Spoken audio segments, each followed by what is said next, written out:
దూత media power of news. నమస్తే, welcome to Dootha media. నేను పవన్. తెలుగు న్యూస్ యాంకర్ స్వేచ్ఛ ఆత్మహత్య కేసు రాష్ట్ర వ్యాప్తంగా సంచలనంగా మారింది. అయితే స్వేచ్ఛ ఆత్మహత్య చేసుకోవడానికి గల కారణాలు ఏంటనే కోణంలో పోలీసులు విచారణ చేస్తున్నారు. విచారణలో భాగంగా పూర్ణచందర్ పేరు బయటకు వచ్చింది.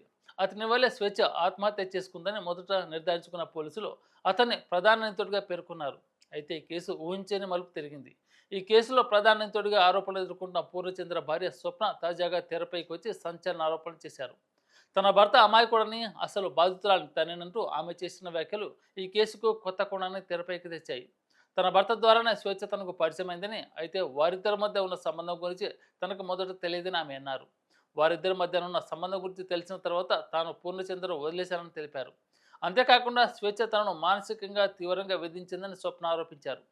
పూర్ణచంద్రను స్వేచ్ఛ బ్లాక్మెయిల్ చేసిందని, తన పిల్లలను కూడా అమ్మాని పిలవాలంటూ భయపెట్టిందని ఆమె సంచలన విషయాలు తెలిపారు. స్వేచ్ఛ కూతురు అరణ్య పూర్ణచంద్రపై చేస్తున్న ఆరోపణలో నిజం లేదని స్వప్న కొట్టిపారేశారు. నా భర్త చాలా అమాయకుడు, ఆయన నిర్దోషి, స్వేచ్ఛనే ఆయన్ను నన్ను మానసికంగా హింసించింది అని స్వప్న తెలిపారు. నిందితుడిగా ఆరోపణలు ఎదుర్కొంటున్న పూర్ణచంద్ర భార్య స్వయంగా రంగంలోకి దిగి మృతురాలిపైనే ఆరోపణలు చేయడంతో ఈ కేసు దర్యాప్తులో ఈ వ్యాఖ్యలు కీలకంగా మారాయి. For more updates please subscribe దూత మీడియా.